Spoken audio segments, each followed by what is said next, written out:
So welcome to Daily Current Affair. Today is 17th of September 2022. The question is, who won SAF Under 17 Championship 2022? India, Nepal, Bangladesh और Bhutan. So the answer is India. So India ने नेपाल को final में 4-0 से हरा दिया है Saif under 17 championship 2022 में. और ये सैफ जो है ये फुटबॉल से रिलेटेड है. साउथ एशियन फुटबॉल फेडरेशन इसका फुल फॉर्म है. अंडर 17 चैम्पियनशिप 2022 कहाँ पे हुई थी? दैट इज श्रीलंका में. श्रीलंका के कोलंबो में फाइनल खेला गया इंडिया और नेपाल के बीच में, और इंडिया ने नेपाल को 4-0 से हरा दिया और ये कप जीत लिया. अब कुछ और चीज़ें related to football, like all India football federation कब स्टार्ट हुआ था? 1937 में. इसका हेडक्वार्टर है न्यू दिल्ली में, और इसके चेयरमैन अभी भी कुछ दिन पहले बने थे. बाईचुंग भूटिया भी इलेक्शन के लिए खड़े हुए थे, कल्याण चौबे भी खड़े थे, तो कल्याण चौबे जो है जीत गए थे. तो चेयरमैन कौन है? Kalyan Chaubey. FIFA under 17 women world cup कहाँ पे हो रहा है? That is in India. FIFA world cup 2022 कहाँ पे होगा? That is Qatar. FIFA world cup 2026 कहाँ होगा? That is North America. North America में 3 कंट्रीज़ हैं, like USA, Mexico and Canada. FIFA 2018 में जो वर्ल्ड कप हुआ था वो हुआ था रशिया में, और इसमें फ्रांस ने क्रोएशिया को फाइनल में हरा के दूसरी बार जो है अपना टाइटल जीता था. Now, Roger Federer, great tennis player, announced his retirement from professional cricket tennis. Has won how many Grand Slam titles? 19, 22, 20, 23. So answer is C. Sorry, C. Answer is C. That is 20. तो 20 title जो है Roger Federer ने जीत लिए हैं. उन्होंने अब retirement घोषित कर दी है अपनी, क्योंकि अब वो लास्ट कप खेल रहे हैं, लेवर कप इन लंदन. जब वो इसको खेलेंगे उसके बाद ये रोजर फेडरर क्या हो जाएंगे? रिटायर हो जाएंगे. और ही इज़ 41 ईयर्स ओल्ड. और इन्होंने क्या है, most number of grand slam man में किसने जीते हैं टेनिस में? दैट इज़ 22 राफेल नडाल, फिर नोवाक जोकोविच 21, और फिर स्विट्जरलैंड के रोजर फेडरर के कितने हैं? 20 ग्रैंड स्लैम्स.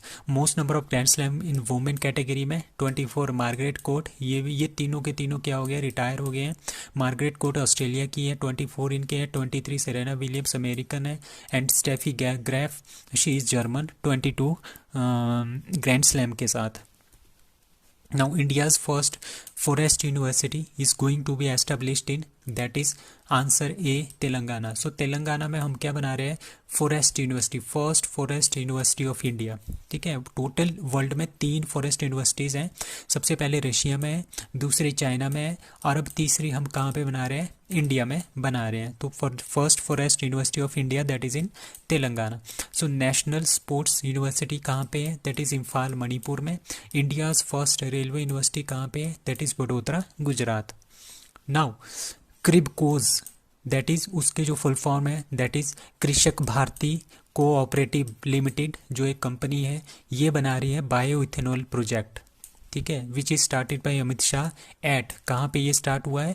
चंडीगढ़, मुंबई, सूरत और Indore. So answer is C, that is Surat. तो सूरत में क्या हो रहा है? कृषक भारती कोऑपरेटिव लिमिटेड जो हमारे पास एक प्राइवेट फर्म है, वो अपना बायो इथेनॉल प्लांट जो है सूरत में स्टार्ट करने वाली है.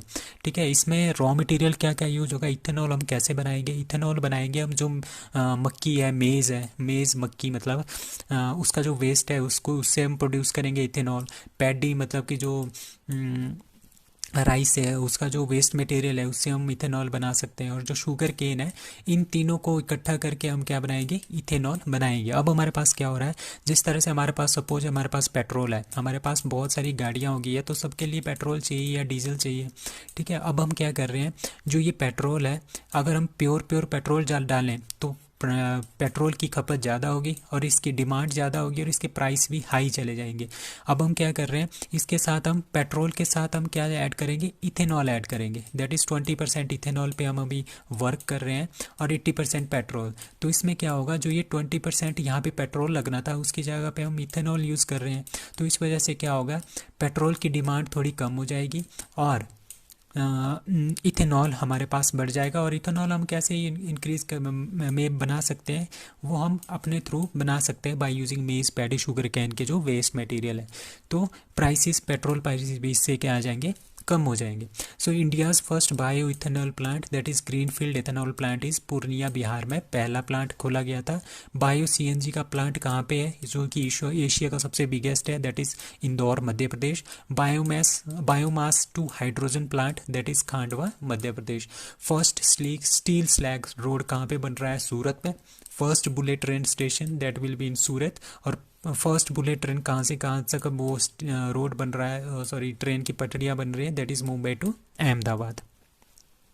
Now, SIRPI Student in Responsible Police Initiative is launched by that is Tamil Nadu. So Tamil Nadu क्या लॉन्च कर रहा है, जो हमारे पास स्कूल के स्टूडेंट्स हैं उनको रिस्पॉन्सिबिलिटी, जो पुलिस की रिस्पॉन्सिबिलिटीज़ हैं उनके बारे में बताएंगे कि किस किस तरह से पुलिस काम करती है, किस किस तरह से वो हेल्प करती है। तो इसके लिए क्या करेंगे, टोटल 100 स्कूलों को चूज़ करेंगे, उसमें से 50 स्टूडेंट्स को सिलेक्ट करेंगे। उनको जो है पहले फर्स्ट फेज़ में उनको बताएंगे कि सोशल लीवल क्या होता है, ठीक है, किस तरह के लॉज के कैसे कैसे हैं, क्या क्या लॉज हैं, किस किस लॉज पे हमारे पास कितनी किस तरह से हम लोगों की हेल्प कर सकते हैं लॉज के थ्रू, ठीक है। How should be help to connect with the government, मतलब कि गवर्नमेंट के साथ लोगों को कनेक्ट करने के लिए क्या करना पड़ेगा, एनजीओ के साथ कनेक्ट करने के लिए क्या करना पड़ेगा, मतलब कि जो पुलिस के काम है वो हम उनको समझाएंगे कि किस किस तरह से ये करेंगे। तो ये कौन सी स्टेट है, that is Tamil Nadu. So first state to start the free breakfast पहली क्लास से 5वीं क्लास तक, that is Tamil Nadu.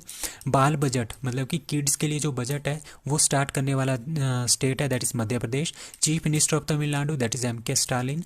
Dugong conservation reserve, India का फर्स्ट डुगोंग कंजर्वेशन रिजर्व है, वो गल्फ ऑफ मन्नर में तमिलनाडु में खोला गया है, दैट इज़ पाक बे के पास, ठीक है। तमिलनाडु के chief minister MK Stalin inaugurated. अब क्या हो रहा है, जो तमिलनाडु के जो CM है MK स्टालिन, वो दिल्ली मॉडल से, दिल्ली के जो मॉडल के स्कूल है उनसे काफ़ी प्रभावित है। तो उन दिल्ली के मॉडल को अपने स्टेट में वो लागू करना चाहते हैं। तो उन्होंने school of excellence and model school scheme जो है उन्होंने स्टार्ट किया है, कहाँ पे, तमिलनाडु में। Now, India's first lithium cell manufacturing plant is going to established in that is Tirupati Andhra प्रदेश। तो इंडिया क्या बना रहा है, लिथियम सेल मैन्युफैक्चरिंग प्लांट, मतलब कि लिथियम सेल मतलब कि लिथियम आयन की बैटरीज, ठीक है, जो लिथियम आयन्स होती है उसकी बैटरीज बनाना। तो ये इंडिया का पहला मैन्युफैक्चरिंग प्लांट है, that is to be established in Tirupati Andhra Pradesh. अब लिथियम आयन की बैटरी इतनी फेमस क्यों है, क्योंकि लिथियम बहुत ही लाइट वेट का होता है, जिसके थ्रू क्या हो जाता है, जब हम इसको गाड़ी में यूज़ करते हैं या कहीं पे भी यूज़ करते हैं तो इससे क्या हो जाता है, इसका वेट कम होने की वजह से क्या होता है, ओवरऑल जो गाड़ी का वेट होगा वो बहुत ही कम होगा, ठीक है। तो इसके लिए लाइट वेट की चीज़ें हमने बनानी है, तो हम लिथियम सेल मैन्युफैक्चरिंग प्लांट मतलब कि इस लिथियम सेल्स का यूज़ करते हैं बैटरी बनाने में, ठीक है। तो इसी में, और ये जो लिथियम आयन बैटरीज होती हैं ये काफ़ी ज़्यादा पावर भी जनरेट करती है। जो ये प्लांट है ये 270 मेगावाट आवर्स का होगा, ठीक है। विल प्रोड्यूस 20,000 सेल जो हम एक दिन में प्रोड्यूस करेंगे, और उनकी कैपेसिटी होगी 10 एम्पियर आवर पर सेल, ठीक है। अब कुछ और क्वेश्चन है related to Andhra Pradesh. Newest high court, सबसे newest high court of India that is Amaravati. Forest report, अब फॉरेस्ट रिपोर्ट 2022 जो आई थी उसके इंपॉर्टेंट क्वेश्चंस हैं, लाइक मोस्ट, सबसे ज़्यादा फॉरेस्ट कवर कौन सी स्टेट के पास है, that is Madhya Pradesh.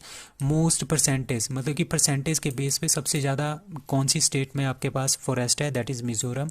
Most increase in the forest, मतलब कि सबसे ज़्यादा इंक्रीज कहाँ पे हो रहे हैं आजकल forest, that is Andhra Pradesh. Least forest कर, सबसे कम फॉरेस्ट कहाँ पे है, और परसेंटेज कहाँ पे है फॉरेस्ट की, वो भी सबसे कम है, परसेंटेज भी कम है और ऐसे भी सबसे कम है फॉरेस्ट, दैट इज़ हरियाणा।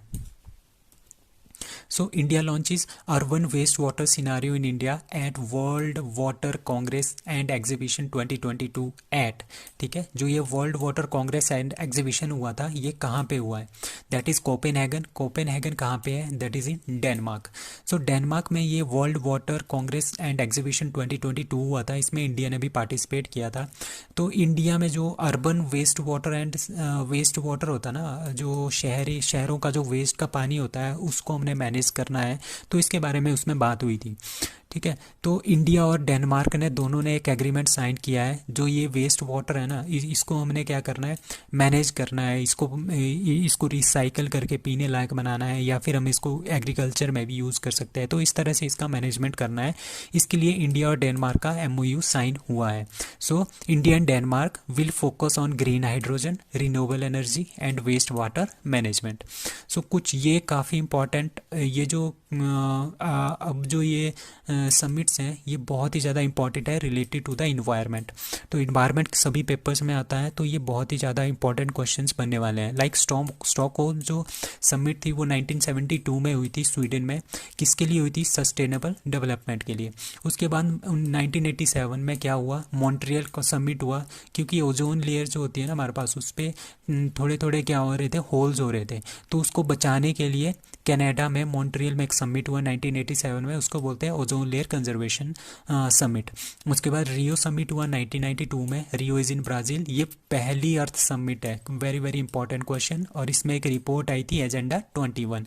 अब COP1 मतलब कि कॉन्फ्रेंस ऑफ पार्टीज, मतलब कि बहुत सारी कंट्रीज आपस में मिलके एक कॉन्फ्रेंस करती है, उसको बोलते हैं कॉन्फ्रेंस ऑफ पार्टी। जो फर्स्ट हुई थी दैट वाज इन बर्लिन 1995 में हुई थी बाय, ये सारी की सारी COP जो होती है ना, ये UN United nation framework for climate change के लिए जो यूनाइटेड नेशन का फ्रेमवर्क है वो ऑर्गेनाइज करता है।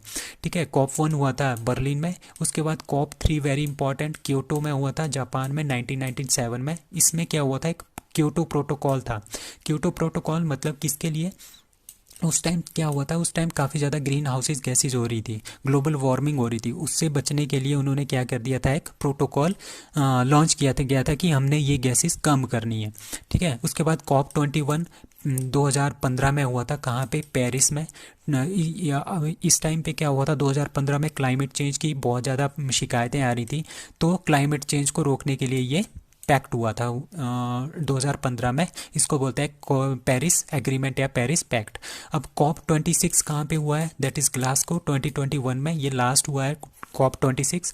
स्कॉटलैंड और UK में हुआ है।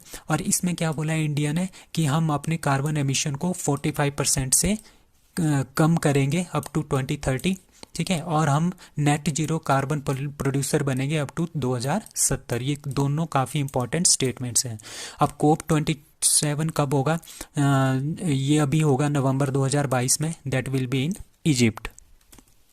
Now who became first female Indian wrestler to won 2 medals in world wrestling championship. World wrestling championship में 2 मेडल जीतने वाली कौन पहली भारतीय फीमेल बनी है, that is C Vinesh Phogat. तो विनेश फोगट ने क्या जीता है, 2019 में जो वर्ल्ड रेसलिंग चैंपियनशिप हुई थी नूर सुल्तान कजाकिस्तान में, उसमें उन्होंने ब्रॉन्ज जीता था। और अभी 2022 में भी ये वर्ल्ड रेसलिंग चैंपियनशिप हुई है बेलग्रेड सर्बिया में, उसमें भी इन्होंने क्या जीता है, ब्रॉन्ज जीता है। इन्होंने 2 बार क्या जीत लिया है, 2 मेडल जीत लिए हैं इन वर्ल्ड रेसलिंग चैंपियनशिप में, दैट इज विनेश फोगट। अब कॉमनवेल्थ गेम्स 2022 के बारे में जानते हैं। इंडिया ने 6 गोल्ड मेडल जीते हैं इन रेसलिंग में CWG 2022 में। किस किस ने जीते हैं, विनेश फोगट ने गोल्ड जीता था, रवि दहिया ने भी गोल्ड जीता था, नवीन ने पाकिस्तान के एक बंदे को हरा के गोल्ड जीता था, साक्षी मलिक ने भी गोल्ड जीता था, दीपक एंड बजरंग पुनिया, इन दोनों ने भी क्या जीता था, गोल्ड जीता था। अब हम निखत जरीन की बात करते हैं। निखत जरीन क्या है, ये बॉक्सर है। ठीक है। She is the Indian boxer has won gold medal in boxing. ठीक है। कॉमनवेल्थ गेम 2022 में भी इन्होंने क्या जीता था, गोल्ड मेडल जीता था। और इन्होंने एक और गोल्ड मेडल जीता था, एक वर्ल्ड चैंपियनशिप थी टर्की में बॉक्सिंग की, उसमें भी इन्होंने क्या जीता है, गोल्ड जीता है। So that's all for today, thank you.